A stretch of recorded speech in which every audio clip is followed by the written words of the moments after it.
What's up, guys? We are back. Peach Fuzz, episode 14, playoff edition. Everybody, welcome Avery Fouts with his screen on this time. Made a brief appearance last week, but he's back for the full episode this He's time. muted, but he's here this time. So there he is. But no, we're stoked to have him. Playoff edition is crazy. I feel like the spring started last week. And now we're here starting playoffs in like 48 hours from now. So, I'm fired up to talk about some of these matchups, some classification rankings. It's been a long spring for a lot of these teams. Some teams made some big strides this spring. We've seen some teams that really added some wins from a year ago, so it's cool to see that. Just stoked to talk some baseball with you boys. Yeah, I'm fired up. I mean, we're a day late this week, I guess, for Monday night, but no games tonight. So a little bit easier. I figured we'd give Easter off. Definitely. Granted, we did have the most people I think we've ever had on the stream on Super Bowl Sunday, I believe. So, surprisingly. I don't know how we pulled that. Not a holiday, but similar vibes. But yeah, I'll stop ranting. Yeah.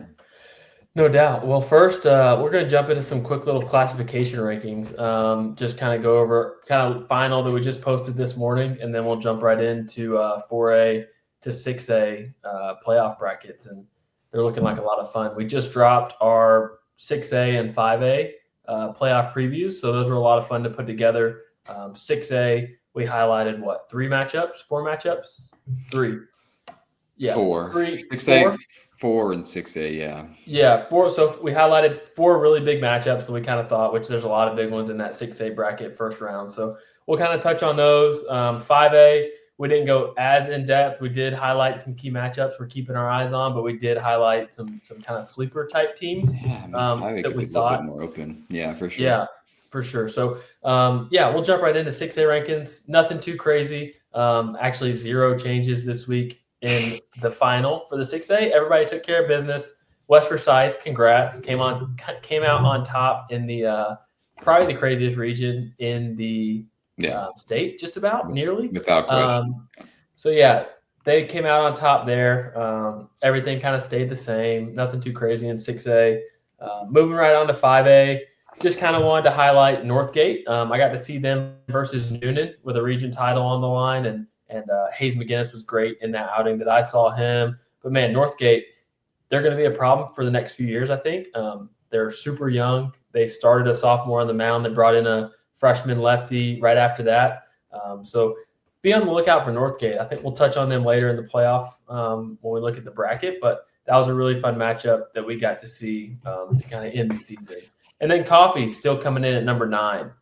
Coffee, I think that they're probably one of our big playoff teams that we're definitely keeping our eye on in that classification. There's that. Noonan jumps up into the 4th spot, which was kind of as planned, just with the way they finished the season. They rattled off 19 straight wins, which is crazy.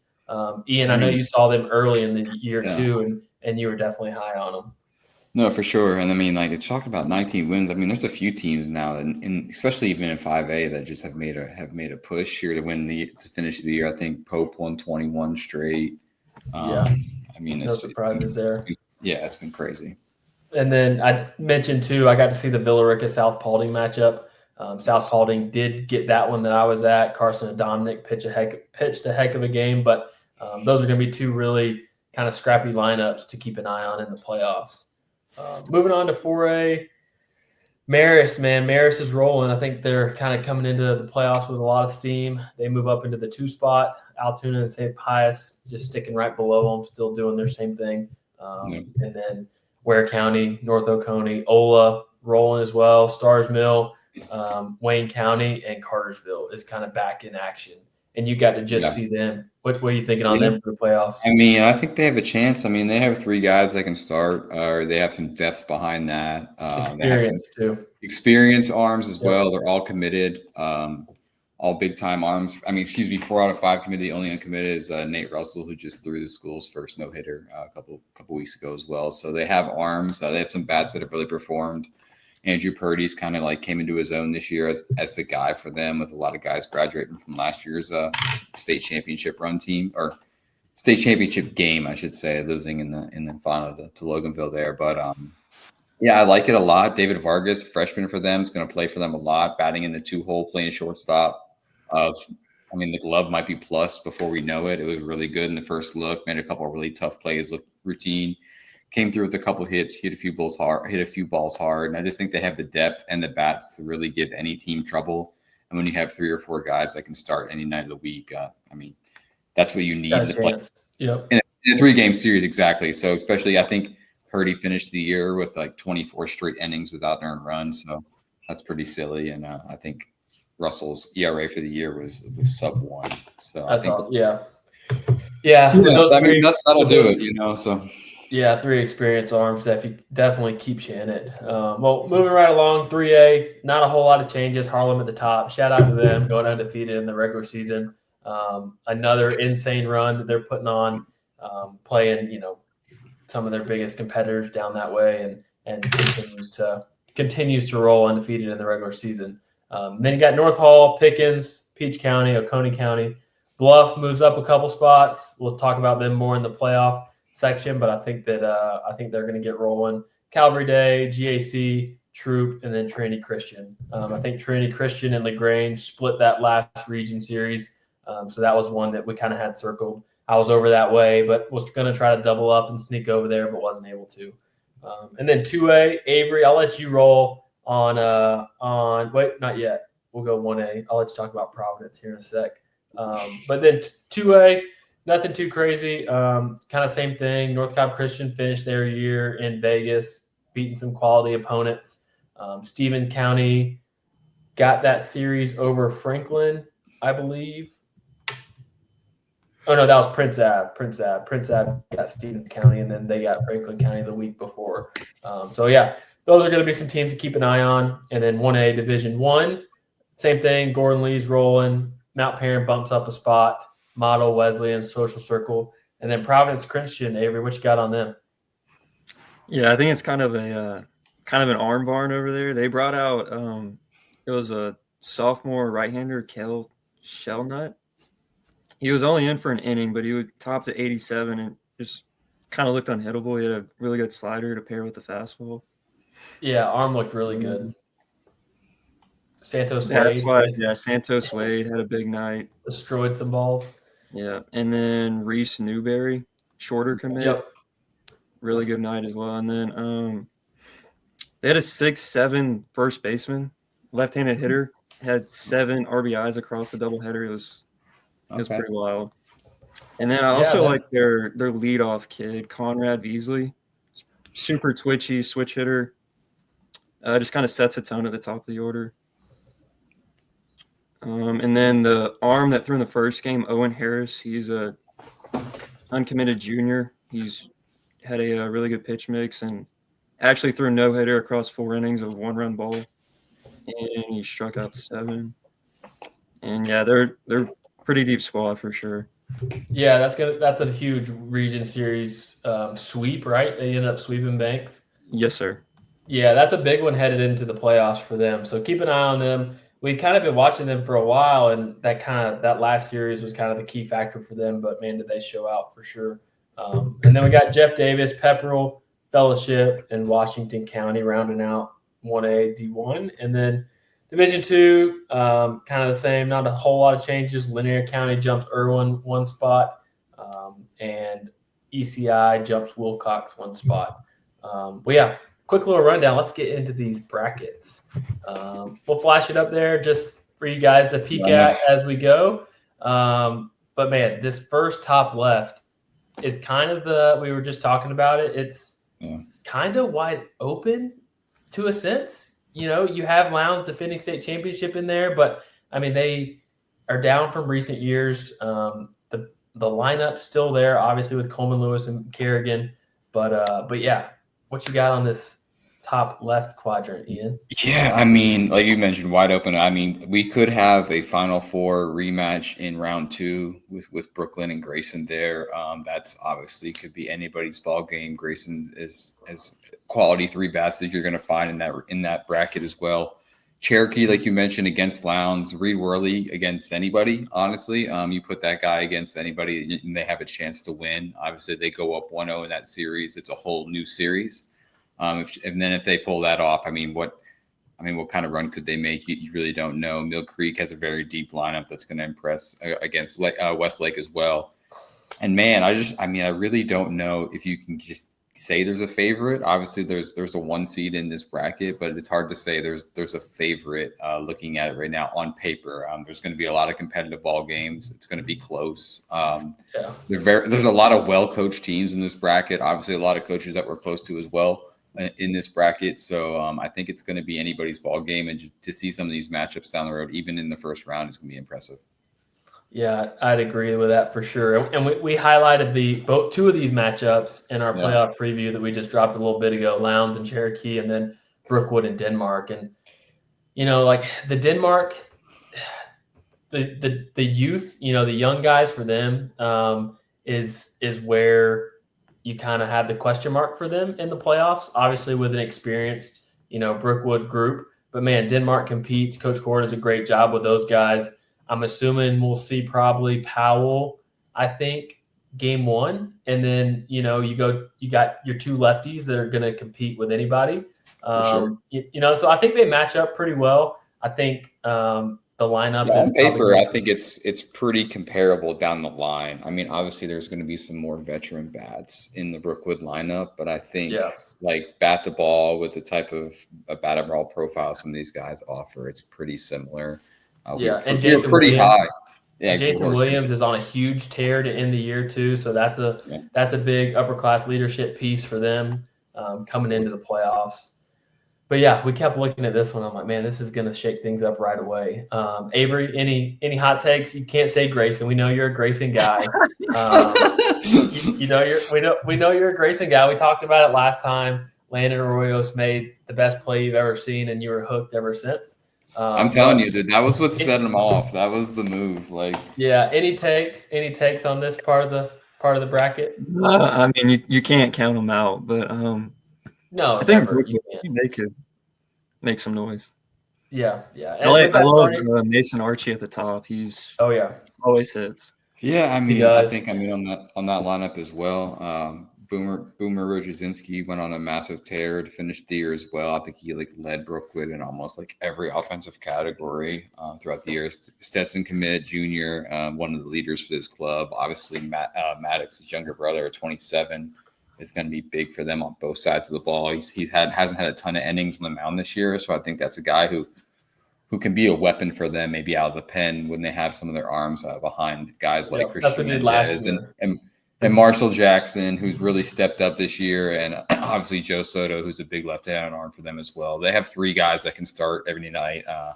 All put up great numbers this year as well. And again, Final Four team last year. If they can get through these first couple rounds, who knows what they can do. Yeah, and I could see them. I know last year that Buford game I was at, we saw Maddox come in off a shortstop to get that final couple outs, I think. And it's electric in a short stint too, man. 99. Yeah, and that's what I was about to say. I wonder if they, move him back to a bullpen type role so they have that to where he could throw multiple games if needed. Because I think those are going to be close ball games. As long as the lefties for Denmark throw strikes, I think that that'll be a low scoring type game for them. And I know Denmark is going to be fired up to have a playoff game. I know they barely just missed the playoffs last year. I don't believe they got in. I could be wrong on that, but I knew they fought toward the end and just missed it. So I know they're going to be juiced up to host a series this year against a good Brookwood team. I think. We're talking about this one. Yeah, this one matchup we're talking about here, but I think it's going to be one of the better ones we're going to see in round 1 in the entire 6A. Obviously, there's one in the bottom right of this bracket that we're going to talk about heavily as well. But it's going to be good.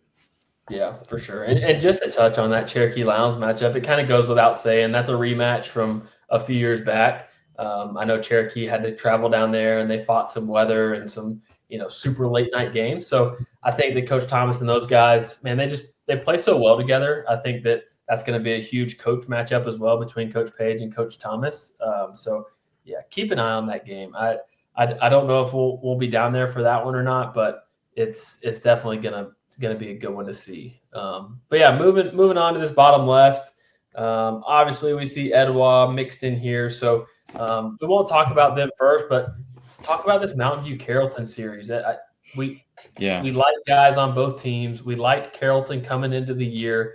They struggled a little bit here and there, but they've been playing some really good ball as of late. And I think that they're a type of team that, could potentially make a run, after this Etowah matchup.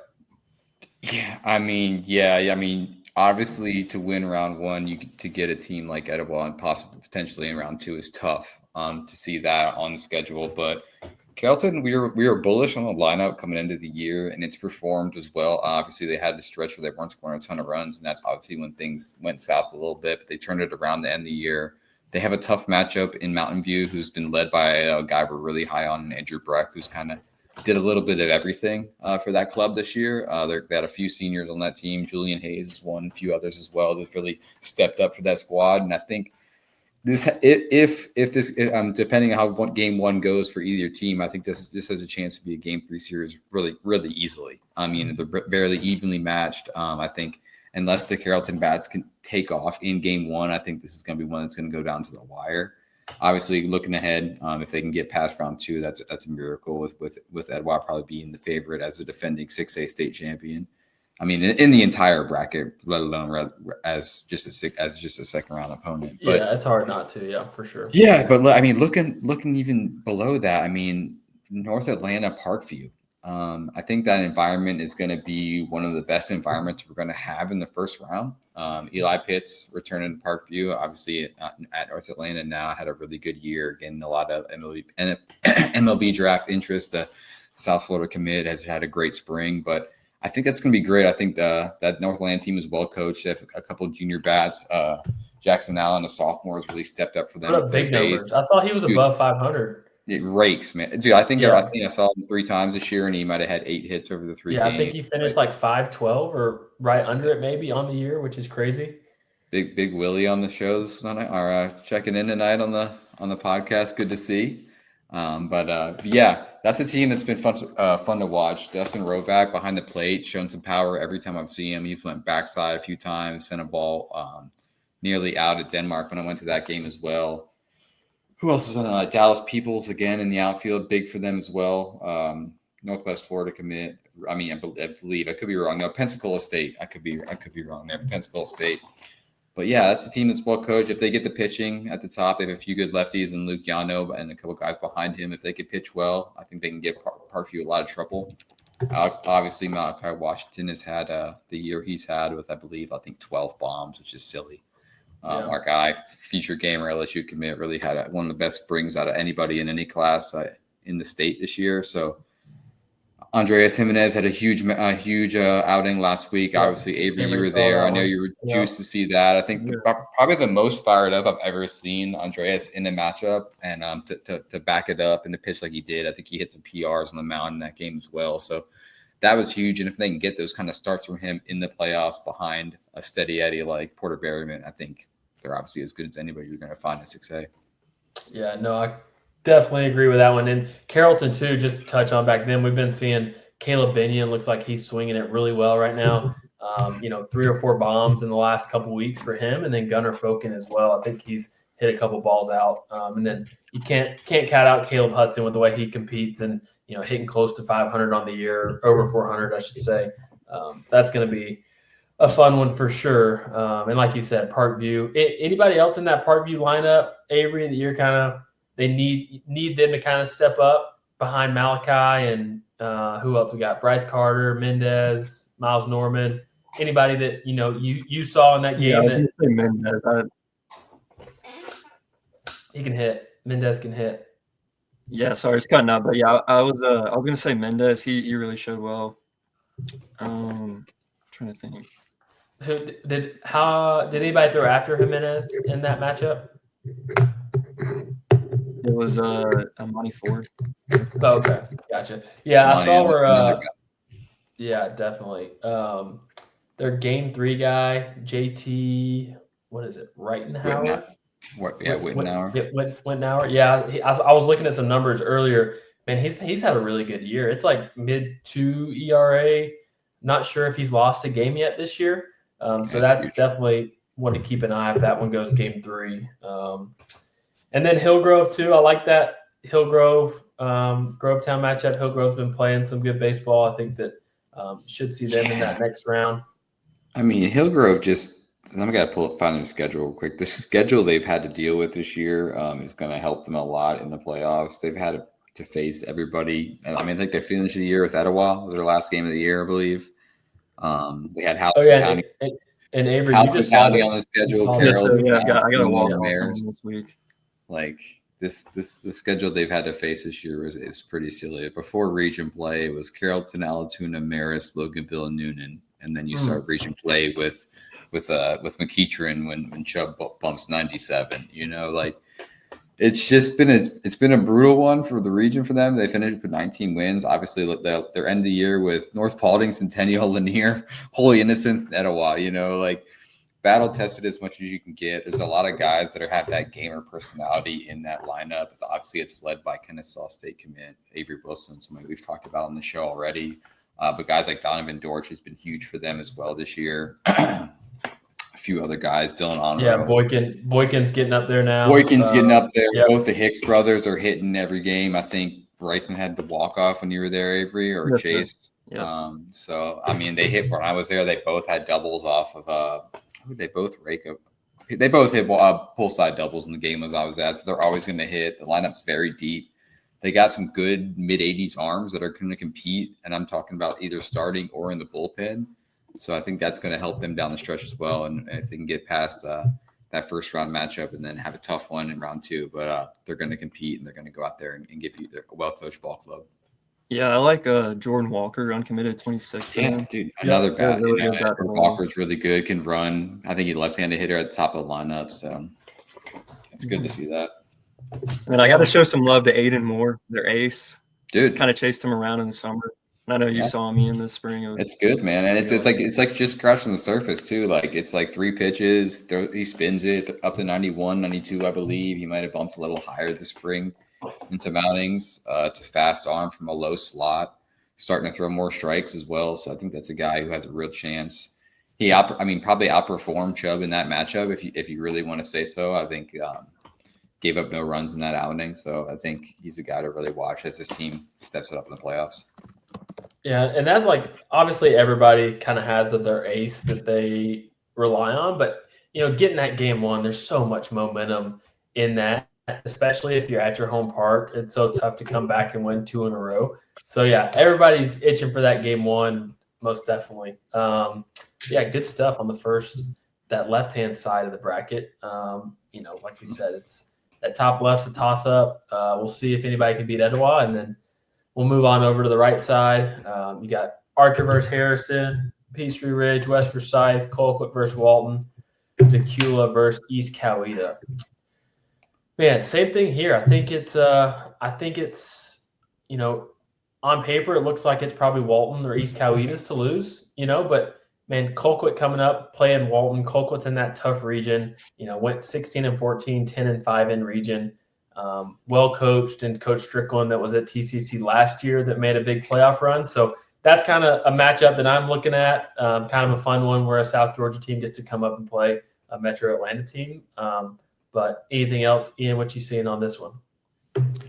I mean, obviously West Forsyth, if they're going to come out on top after that brutal region, they're going to have some confidence rolling into a matchup with Peachtree Ridge, which I believe is a first or second round rematch from last year. I was at that matchup. Connor Williams, Josh Evans start, I believe. But yeah, I believe this is a team that could make a run in this region. Obviously, Colquitt and Walton are going to beat up on each other a little bit. That Decula East Coweta series is going to be closer than people think. Obviously, Decula being a 4 seed. They have a few arms that can go get it at the top with Jared Glenn and Cody Bridger, who I think can win them either game in game 1 or 2. Obviously, Reese Durham in that lineup as well. Obviously, we've talked about Jared Glenn on the mound. He's just as good at the plate and uncommitted 25. I believe he's still uncommitted. Jacob Mayfield as well, and they have a few other pieces in that lineup that can score a ton of runs. So if they can get hot at the right time, and those arms can fill up the zone, I think they have a chance to maybe pull off the upset in round 1. Yeah, and I go back to West Forsyth. The experience for them, I think, is just like they're so upper class heavy. I'm not sure. I don't even think they have an underclass guy in their lineup. I just think they're playing really well as a team. And like you said, coming out of that region was no joke. It was, I don't know. There was a couple clear cut favorites at the beginning of the season, but their arms too have just been so consistent on the mound, throwing strikes. I think that's gonna keep this in this thing and let them try to make a run at that Final Four. Harrison, I think we can't overlook Harrison in this one. I think we got to see them early in the year at Georgia Day Club. Back-to-back weekends, right? I think they were with us, but we didn't get to see them again in the year. But man, they're pretty senior heavy as well with with Dom Stevenson, Landon Yarborough, Andrew Komar, Nick Yarborough. Yep, Yarborough. I think that they're definitely going to be a team. That's going to be a really good second round matchup if we do get that Harrison versus West Forsyth matchup. No, I agree with you on that. I think some other guys has really stepped up for that team as well. Obviously, Logan Arnett's already made the team as a freshman.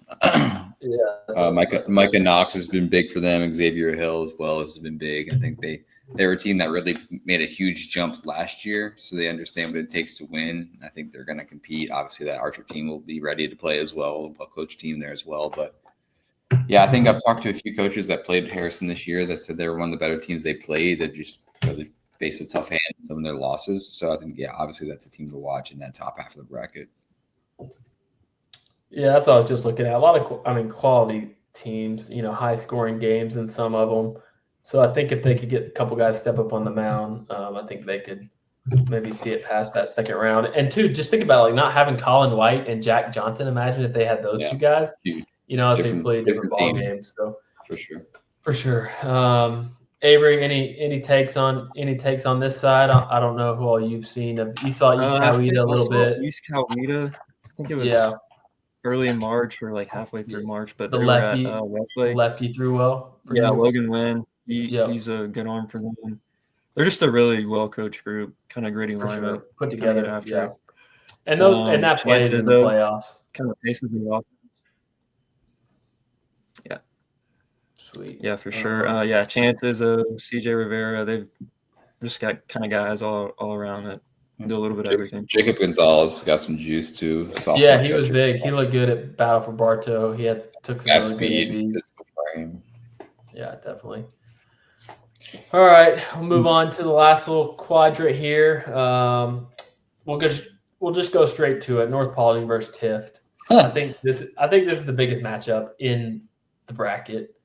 It's probably the biggest matchup in all of the first round. Regardless of classification, this is a Final Four type matchup, whether it's on paper or on the field. Yeah. And we get it in the first round. Obviously, North Paulding had a brutal region to navigate with the likes of Etowah, Walton, Cherokee among it. So pulled, I believe, a 3 seed in this, and they draw the South Georgia. They have to go to South Georgia at one of the probably the most pristine manicured fields I've ever been to in Tift County. So I think this is going to be a big matchup. I know you have a lot to talk about on this, so I'll let you jump into it. But I'm pretty fired up. We'll have somebody there, so that I'm pretty juiced about that. Yeah, it's the Tift team. It's just a team that I've really liked. It was I guess their sophomore or the 25 sophomore year was the year that I took over, and I got to see them versus Hoko early in the year with the region on the line, and that was the first time I got to see John Davis. I think he barreled. Who was it? Riker Chavis, maybe 91 mile an hour left on left matchup. First pitch he sees backside barrel, and then the rest is history with John Davis, being future gamer and then going on to Georgia Southern. But man, this Tift team's going to be hungry. I would almost have rather have faced them if they beat Lowndes and had the first place in the region. But I think that them being second now and getting that 2 seed, I think that they're going to be out for it. And with John Davis and Ryan Whitley on the mound, I think that they're going to come right at them in that first game with John Davis on the mound. And I don't know who you think will go for North Paulding game 1. Is it Yenli? I guess Yenli was reportedly up to 95 in one of his last 2 starts and went complete game shutty. So I believe he has a chance to be the game 1 starter. Jacob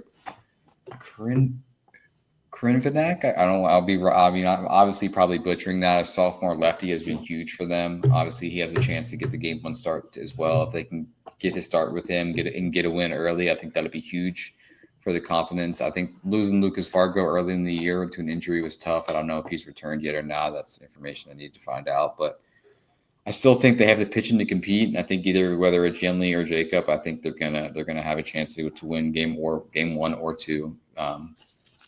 With excuse me, pitchability from both of those guys. Yeah, and their lineup's just so experienced too. And with Colin Brightwell now, you got Brightwell, you got Roland, you got Yenli, Cade Cox, probably one of the toughest outs in the state. It's just hard to get something going against those guys. Mooring, Wesley Casey Mooring O'Brien. went crazy last year in the playoffs as a freshman. I think he hit like 5 bombs to really like push their Final Four run. So like that was huge for them. And if he can get hot at the right time, and I think that only makes that lineup even better. Yeah, that one's gonna be fun. Luckily, we're gonna have a guy down there, but we're definitely it's one that I would definitely have picked to go see if we weren't lucky enough to have somebody that's not too far from there to go over and cover it for us. And that place is going to be packed. The whole North Balding is going to be down there. It was packed for the Lowndes game, and it wasn't even the playoffs. So I can't imagine the playoffs with a matchup like that. Yeah, and regardless of who wins that one, we get them versus Buford most likely in the second round. I mean, that's a Final Four matchup in itself. Like you said, even in the first round, but still, it's like that Buford matchup is going to be really big too. Yeah, the second round matchups here in this bottom right bracket are having me pretty excited if the possibilities there. Obviously, North Gwinnett, Forsyth Central round 1 is going to be a interesting matchup, I believe. Obviously, the veteran team in North Gwinnett, led by Ryan Hall, who's had an outlandish year, is going to be rolling into the playoffs with some confidence. But Forsyth Centrals might have just as much confidence as well. I think they won 8 straight region games at one point. I know you were there for that walk-off granny from Josh Gibbs there, Avery, which was electric. Yeah. And just having that momentum. Obviously they didn't pull out the region in the end. Obviously still made the playoffs. They got a tough draw in North Gwinnett, but they're a gritty team, a lot of scrappy gamer type pieces, uncommitted bats that I think can get hot and play for one another. And obviously, when you have a team led by Josh Gibbs, you're going to have a chance to score some runs. Obviously, he can even hop on the mound and bump some twos for you and get some outs there as well. So that's going to be a fun matchup. Obviously, McEachern, North Gwinnett, round 2 possibilities has me a little bit salivating with a Ryan Hall, Chubb Jones matchup is just as electric as it gets here in the state. But obviously, they have to get past round 1 first, and I think both have some tough matchups there. Yeah, that Forsyth Central, North Gwinnett, it's one of those to where they haven't got to see each other. North Gwinnett did face off against, I think they played Lambert. That was the game I went to see them at. But, just looking at some of their scores, it's like shutout or it's, 3+ runs for North Gwinnett given up. Yeah. So obviously we know Ryan Hall can shut out anybody in the state. But it's going to be who steps up after that and out of the pen if they get to the pen early. But Avery, touch on some of these Forsyth Central bats a little bit. We got to see them Georgia Dugout Club. I know you just saw them recently. What you got on those guys? Yeah, I mean they're all just really gritty. I like Brady Smith, their leadoff, kind of just sets the tone, and you have Gibbs after that, and it's kind of a potent 1-2 punch. And then in the 3-hole, that should be Landon Barr, Gordon State commit. Just kind of a heavy stick, I guess. And then their cleanup, Austin Friedlander, he's really showed well for me both times I've seen him. Yeah. And then I like their 9-hole, Nathan Smith, just kind of a gritty ball player, does a little bit of everything for him, really good in the outfield. And then I saw Roland Wood, uncommitted 26, right-hander on the mound. He's 6'3", just kind of fills it up. He just gives them a chance to win every night. Yeah, and that's where you got to be at in these playoff matchups. Well, sweet. That's a wrap on 6A. It's going to be exciting. We might be at 2 of these. We might be at 1 of them. Haven't decided fully yet. But But man, it's going to be fun to watch shake out. There's definitely some round twos that we must be at with some of these, depending on what happens and who we see first round. We can pray on some game threes here in 6A as well. Yeah, I need to. So we can see some more teams. Yeah, jump back in there. Well, sweet. Moving right on to 5A. Speaking of that, we need some good weather this week too. It doesn't look promising, but we need some. I haven't even looked because I was trying not to, but that's great news. Love to hear it. Oh, all right. Well, 5A. Just kick it off. We might as well just talk about coffee. We were pretty high on them coming into the year. They didn't quite perform like they thought they were going to early in the year. New head coach. Obviously, it takes a bit sometimes to figure things out. But, man, they're playing good baseball when they need to. Nearly got the series win against Hoko, which obviously a favorite in this classification. But I know, Ian, I guess you probably got to see them most recently. I mean, having Strickland game one, if McElroy can step up and be a guy for him, and then you just compete with Fussell if you get to game three. What you thinking on coffee? Yeah, I mean, and the lineup has got some dudes in it as well. Obviously, they're showing some power at the top with Strickland and Fussell. Jimmy Timothy, freshman second baseman, is like kind of just like slid into the 2-hole for them, and he kind of bats in front of guys like Brax Carson and Carter McMillan, who have shown some big juice. Obviously, they showed it when they came up to Lake Point for spring break, and their team, they're always ready. They drove 4.5 hours, and the first team they saw off the bus was a guy throwing 97-102 from the left side, and they were ready for it. So, like, it's the team that's going to come into the playoffs ready. Obviously, like you mentioned, the Strickland, McElroy, and Fussell trio is going to be huge for them on the mound, but I think the lineup's going to compete. Connor Stewart's a big bat on the corner as well for them, going to hit as well. There's some sophomores in the lineup that I think are going to be huge. Taven Harden's going to be big. Eli Vickers will be big for them as well. They're going to be scrappy. They're going to scrap some runs together. They're never going to be out of a ball game. This is a shame on me. I'll just say it for when we were at Lake Point for spring break. I left the game 8-4, top of the 7th, I believe, and I was like, okay, game's over. I've been here all day. I'm just going to go home, take a shower, check my phone. It's 8-8. Coffee is now tied the game. So I was like, dang it, got to get back on the car. Drove back to Lake Point. They didn't end up winning that game, but hit a big bomb in extra innings and made it a game. They're always going to compete. And I think that's the team going to get in the playoffs, and they're going to give themselves a chance in one of the more winnable brackets. Bracket quads, I think it's wide open. Yeah, honestly. I don't know. Like, obviously, Dunwoody's going to be one of the ones in that region. Effingham County will be a 1 seed as well, who had really good seasons. But I think once you get the playoff season, it's anybody's game. And I think Coffee's going to give you hell, and I think they're going to do it each and every night. Yeah, and after Coffee, I kind of go straight to River Ridge. I didn't get to see River Ridge personally this year, but I know some of the guys that they have, and Avery's been able to track down some of the guys we didn't, not necessarily know about, but didn't get to see yet, some of their underclass guys. But Avery, obviously we got KJ Hart, frontline guy for him. Dude, the swing looks really good. Obviously he's always got crazy juice. He was at Future Games. He put on a show in BP, but it's always kind of been hit or miss in games, but it looked like it's really coming together. Outside of KJ, kind of talk a little bit about this River Ridge team with that Coach Runyon's putting together. Yeah, so at the top, their leadoff shortstop, Josh Malucci. He plays second as well for him. He's kind of sets a tone, just gets on base. And then you got Adam Lipsy, Coker commit, 2-hole. Steady. Yeah, really, just steady. Just gets on base. Just Gavin Hammer, too. Sits. Yeah. Easton Runyon, sophomore. Was a junior future gamer, I believe. Yep, he was. And he's always big. Yeah, I haven't seen him in a while.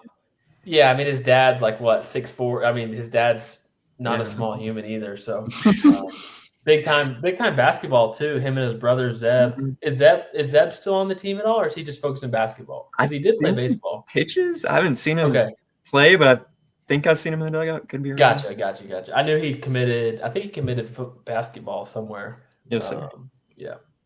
But yeah, who else we got? Connor Johnson, 26, right-handed arm.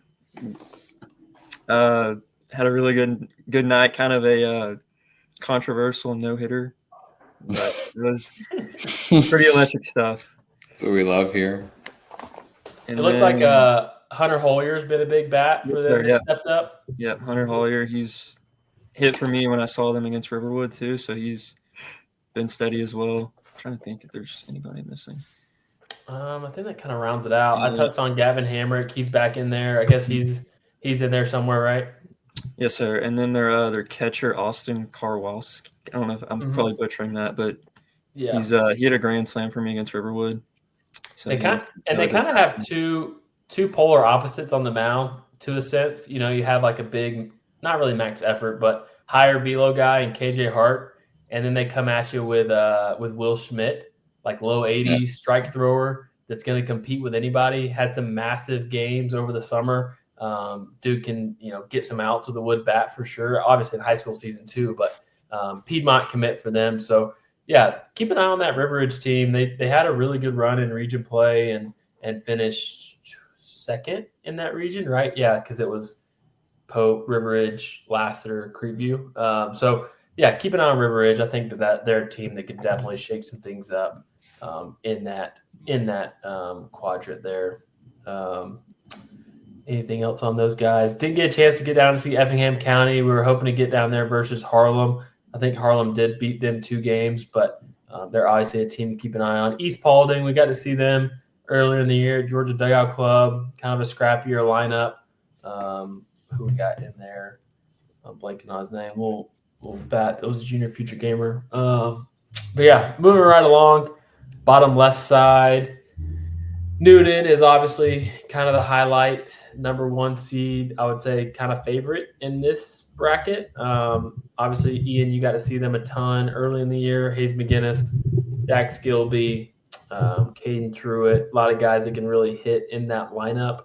Outside of that, I think Jaden Hill is going to be a good number 2 for them as well behind Hayes. He's kind of going to throw strikes, get a lot of ground balls, let that defense work behind him, who's really played with it well. Brody Campbell's a guy who can get hot at any time with some big power in that lineup as well. There's a few more bats. I know I'm blanking on the names right now.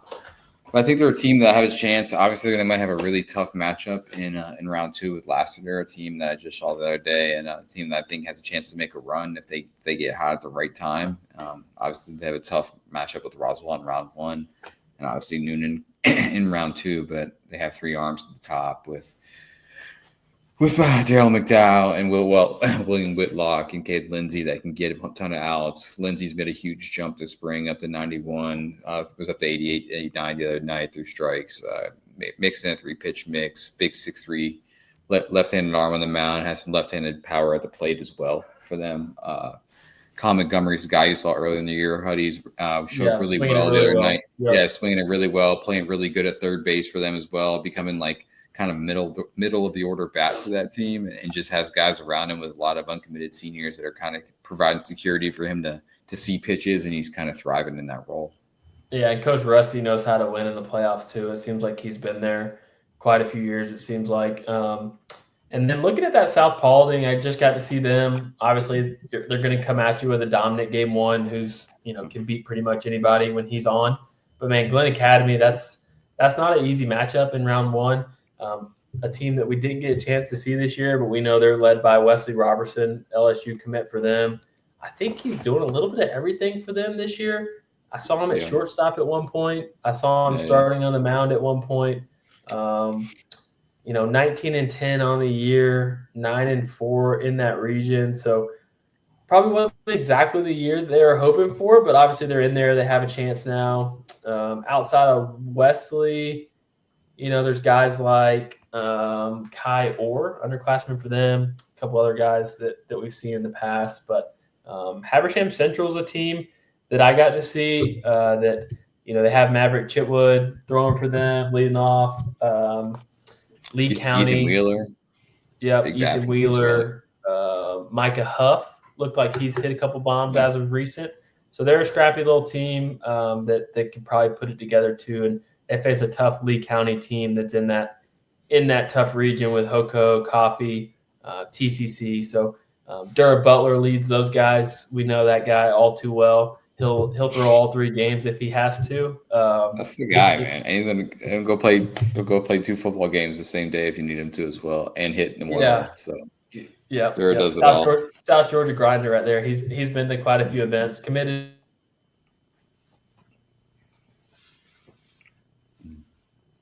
No, lose you, Huddy.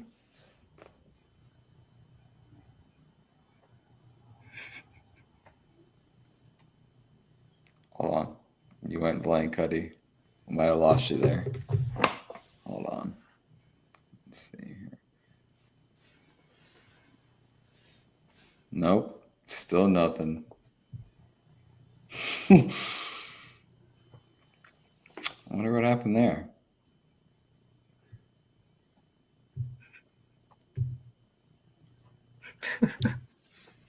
I'm trying to get him back in here. Sorry for the delay here, guys. Oh. We good? Nope. Guess not. So 45 minutes in, and just lose Huddy out of nowhere, but that's fine. We'll be good. He'll be in here eventually. But moving to the top half of the right side of the bracket here. Anything, Huddy? We back? No. Check your headphones. Am I back? Oh, yeah. Oh, you're back. Oh, it is. There he is. I don't know what happened. Am I back? Oh, you are back, kind of. I think you're delayed a minute, but you're back. Can you hear me? We are good. I'm good. You're good. You're good. Hey, big news. All 1,400 of us can hear you. Yes. Big news. We got fiber coming tomorrow. Fiber's been put in the middle of nowhere is a real gem for you because you truly are in the middle of nowhere. Yeah, I mean, you would think your road stresses me out to drive on, and it's not even a scary road, but I'm like so stressed every time I like turn down it, and I'm like, oh my god. But the bad thing is, Avery lives 10 minutes down the road, and we can get normal internet over there. And down here, all we have is one provider that can even come down here. But luckily, we got literally coming tomorrow. No, the 23rd, coming on Wednesday from 10 to 12.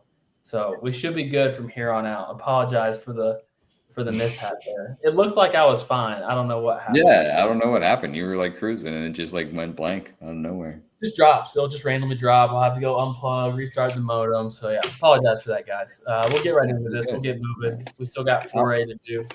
Yeah, we do. We got top right of this bracket first. Yeah, I mean, Pope Hoko, we all want it. We all need it. Brutal to have them 2 guys on the top right together. But yeah, I mean, that's it's terrible. I mean, granted, we won't see it until possibly the 3rd round, or that would be the Elite 8.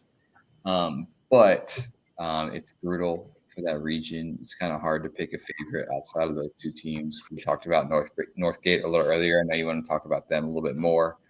To face a team, I mean, obviously to have Pope on the radar in round 2 is rough. I think that Brunswick Villarica series is going to be scrappy. That'll be a good game. Yeah. I think Brett Hickson and Jordan Lodies are gonna lead that Brunswick team in there and really hit.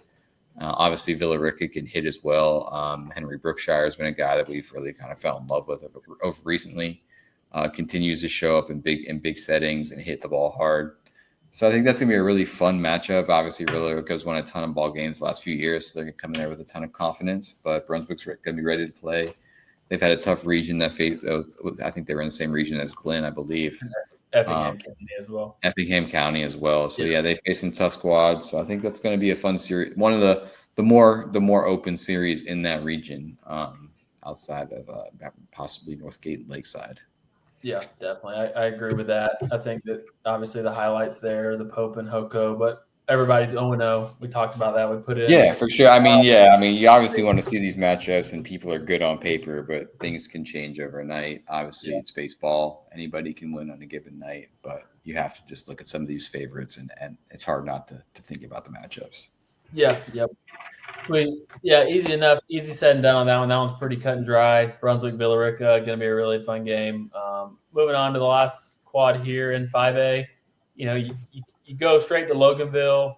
But, man, that veterans matchup, you got Brandon Mercer who's going to give you a shot. I'm assuming he'll start. Will he start game one? I know you saw them a couple times. I would imagine. I think he's swinging it really well right now as well. I think he hit 2 bombs in the Coffee series last week, which was big. Obviously, Coffee came through in that series, but just to swing it well and have that confidence at the plate as you roll into a big matchup is big. Creekview, Johns Creek, I think that's got a chance to be electric. Creekview, one of the last teams to get into the playoffs, so they're going to be coming in with some house money. Obviously, you just saw them a couple nights ago. Luke Ninkowski at the top is going to give them a chance to compete and possibly be up 1-0 in a series or 1-1, depending on what game he goes. I imagine he's going 1. Garrett Ray behind them as well, going to be a big arm for them. And I think that's as a 4-1, I think that's a really big matchup in round 1 that could be a chance to win. Even that Woodward-McIntosh series, McIntosh losing a lot of pieces from last year's team, but they still won a ton of games in a tough region. Woodward's really young. They're going to need some young bats to step up. Obviously, Joel Lopez was love it. I'm wrong here. Sorry, Joel. I've been screwing up his posts and him for weeks now. I've been posting him uncommitted. We've been posting him uncommitted 3 times. He's a center college commit, and I just keep getting that wrong. So yeah, shout out Joel Lopez and love it. But no. McIntosh, Woodward. I think all those series are going to be fun. Even the Kennesaw Mountain Greenbrier series. Obviously, Greenbrier Loganville round 2 is going to be pretty electric in that one. Greenbrier is pretty established as being like a powerhouse baseball program in the state. Obviously, Loganville coming off a 3-peat, beating a game Cartersville team last year in 5A. Excuse me, they're still in 5A. Cartersville in 4 right now, but yeah. Pretty wide open outside of Loganville. Obviously, they're going to be the favorites to make the Final Four again. If there's money to be put on it, obviously you got to go that way. 2 3-peats in 10 years is pretty silly. So yeah, that's going to be fun to watch. But again, McIntosh, Woodward, Creekview, Johns Creek, both those series I think have a chance to be 3 gamers.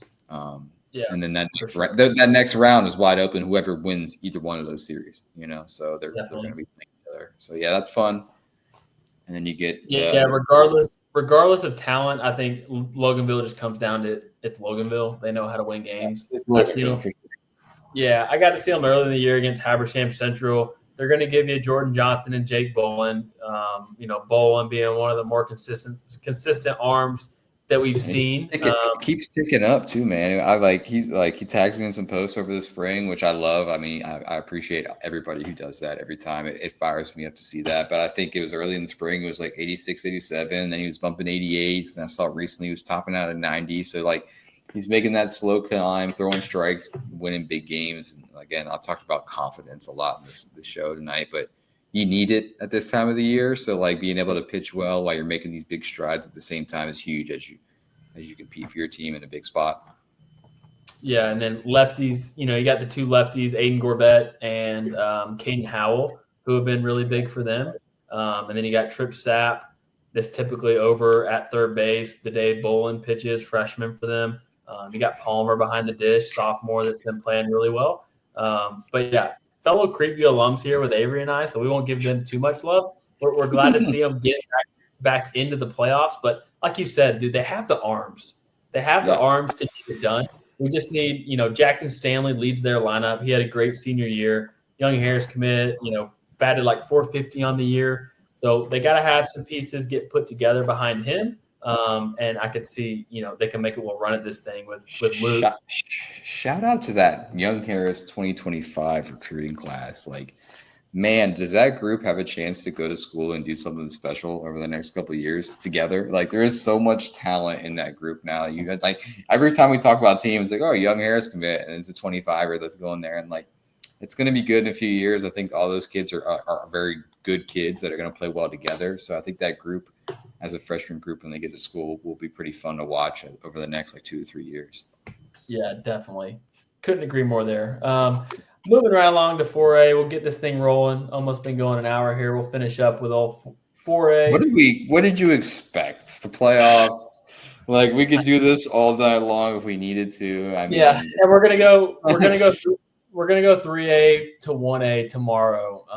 So if you want to tune back in, you've heard too much of us, don't. But we will go 3-1A tomorrow for those guys. And the private class, which is the most brutal region I think I've ever seen.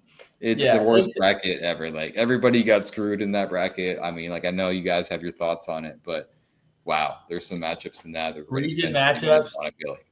Yeah, region matchups in game one and in the first game of the year, they've already played each other 2 or 3 times. Yeah. So, anyways, yeah, 4A. We'll get rolling on 4A. This first top half, I see Avery down there smiling. Yeah, there's really one here that me and you love. Your boys, both of y'all's boys here on that one matchup. Like you couldn't be blessed with a better first round matchup for either one of y'all.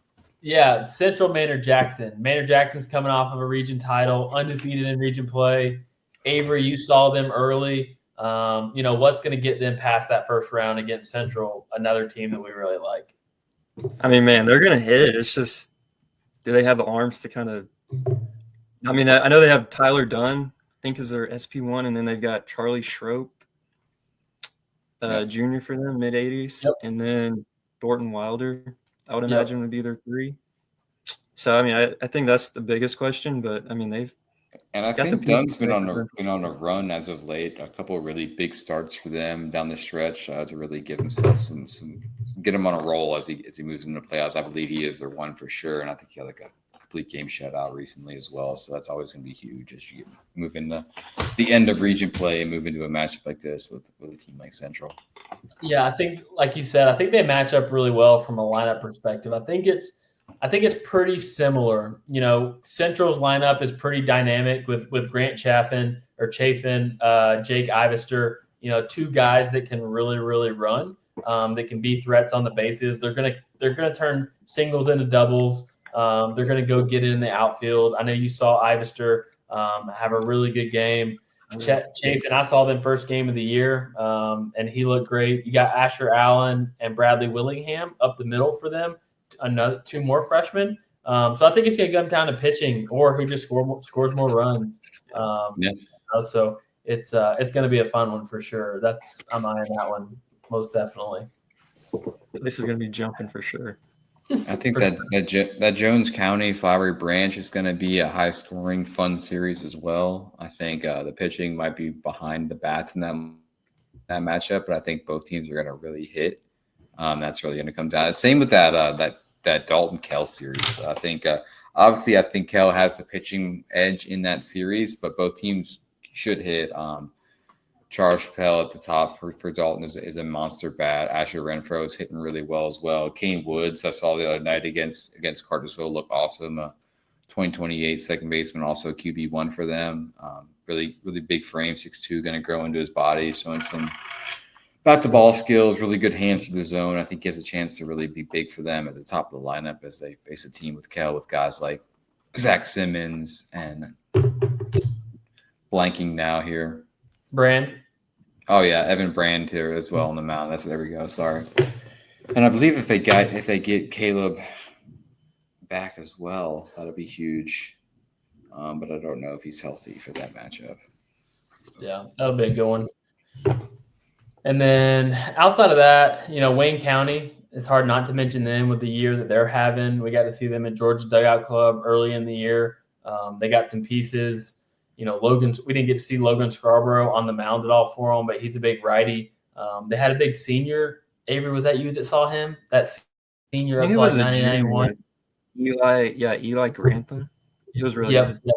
Yep, that's right. And then Jeb Craven is another one. I think he was playing center for them at Georgia Dugout Club. He played shortstop the year before, so keep an eye on them to make a little run in that bracket as well.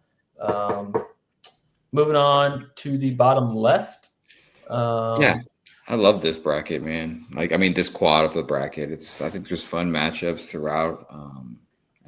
From top to bottom. I think in that Perry St. Pius matchup, I think you have one of the better pitching duels you're going to find in 4A in game one. Obviously, Connor Langdon versus Mikhail Stevenson is grab your popcorn type of matchup there. I think it's going to be electric in that park as well. It's kind of a small setting, so they're going to pack it out, and the environment should be pretty electric in there. So I think that's going to be a big time game there. That Cartersville Cambridge matchup I really like a lot as well. If the young pitching for Cambridge can step up against that veteran lineup with Cartersville, I think there's going to be a series there. Obviously, we just talked about the lineup that they have, but I mean, the pitching that they have. But yeah, those are fun matchups. Stars Mill, ML King is big. Obviously, East Forsyth is one of our sleepers in this bracket as well. It's going to be fun from top to bottom. Yeah, I look at East Forsyth because of their 3 starters with Grant Barden, Wyatt Barden, and Trey Farr. You know, it's just hard to find. You know, obviously some guys, but it's hard to find 3 consistent starters that started all game. You know, started each region series for you all year. Like that with 2 experienced guys and Barden or Wyatt and Trey, and then you have the sophomore Grant Barden who's really stepped up. He had an awesome outing the day I saw him against Walnut Grove, and the maturity from him. It was a game that could have easily gotten away from him, but he buckled down, struck out the guys when he needed to, and pitched to shut out that game to bump them up into that 3 spot in the region over Walnut Grove. So that's one I'm definitely keeping an eye on. Stars Mill, I was just looking it up, man. The stretch that they had to finish the year in that region was really tough, especially with the way that those teams have been playing. They played the top 3 teams all in the playoffs back to back to back with East Coweta sandwiched in in between the series, and they only lost 2 games in that stretch. So I think that's going to come into factor when we see them in the playoffs. I think that playing that kind of ball as of recent really helps you, especially in the first round. Yeah, and I think that's a team that like essentially had to replace 1 through 9 or 1 through 8 of the 9 in the lineup. Rock Rain returning, but these were a bunch of guys that were just laying in wake on the roster already. There's a bunch of juniors and seniors that were just biding their time to make an impact. And I think they're finally hitting their stride now, getting the everyday reps, and finally, like guys like Eric Lundstrom, who's been big for them as well. Ashton Davidson behind Nick Madison. These are guys that didn't really get a ton of playing time last year that are now seeing every day and really producing. And I think that's huge for them down the line. Obviously, when you have 2 arms at the top with Kyle Rudolph and Brock Rain, you're going to compete in any matchup. But I think that's a team obviously we have to watch. Obviously, defending state championship, defending champion as well, so you can never count them out. Yeah, for sure. That second round matchup is a must see in Cartersville and Stars Mill. Oh yeah, for sure. So moving right along, the top right quadrant is coming into play quite a bit here. I mean, this could potentially have 3 of the bigger hitters, you know, in the whole state with Ola, Marist, and Blessed Trinity. Yeah, that's 3. It's tough. It's like Marist is playing really good ball. Ola has proven themselves. Braden Poron, I guess, has been shoving. Obviously, they've only lost 2 games, I think, on the year. So, and now that entire lineup's all upper class heavy with Max Sanders, Timothy Clark, Daniel Mendez, Reese Leathers. So they know how to show up in big games. And I was actually at their series that they lost against Greenbrier last year. So I think that group is going to be coming out for more this year. But man, we talked about it in our article, but like the Walnut Grove, like that's a tough region to be in with North Oconee, East Forsyth, and who am I missing? Who's the 4? North Oconee, North Oconee, East Forsyth, and then Flyer Branch, right? That's a tough region to be in. They obviously ended up the 4 seed, get Ola first round, but they have 2 arms in Sam Martell and Branson Blaylock. They can give them a chance. Their lineup's obviously going to have to step up against some quality Ola pitching. But, yeah, I'm looking at that matchup there. And then obviously they get Marist. Winner of that gets Marist. And then you have Northside, who's been playing some pretty good ball as of late. Avery, you got anything to touch on Northside? I know you saw them. Yeah, they're solid. They hung with Harris County, and I mean Harris County they beat Stars Mill 2 out of 3. Yeah, they're a scrappy bunch for sure. What do you got on old Harris County now as we drop to the bottom half of this right side of the bracket? I know those are your boys as well. Yeah, it's kind of a tough draw having potentially Altoona in the second round, but I mean, they're going to hit. It's just their pitching. I mean, they've SP1 and SP2 are both freshmen, so they're definitely a sleeper team for sure. Well coached, right? Yeah, sure. I like Dejon Elder, shortstop for them. I think he was hitting like 556 when I saw him. Yeah, He's Will grabbing nines on the Dimitri's map. hitting 400 as a freshman as well. Yeah. They're just really Really good. young team. And we talked about it, like that central team's young. So that region is going to be fun for the next few years for sure. Who else we got over here? Locust Grove, North Oconee. We were talking about that one earlier. Sneaky fun matchup there, man. I think that's going to be a very competitive series. The bats at Locust Grove are going to hit, obviously led by Jameer Johnson and sophomore Liam Collier, who had another outrageous year. I think he's hit like 500 the last 2 seasons. He's like a steady left-handed bat. It's going to spray the ball across the field. Will be a guy who's going to be consistently on base for you, and he can really tap into some juice as well.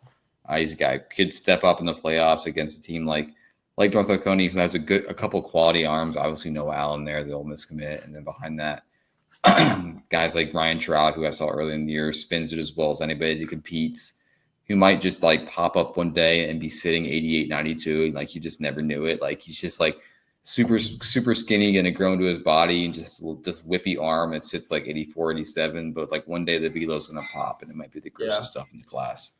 Definitely. So like that could pop in the playoffs for them. He could be a big arm. If he throws strikes, he's gonna get outs.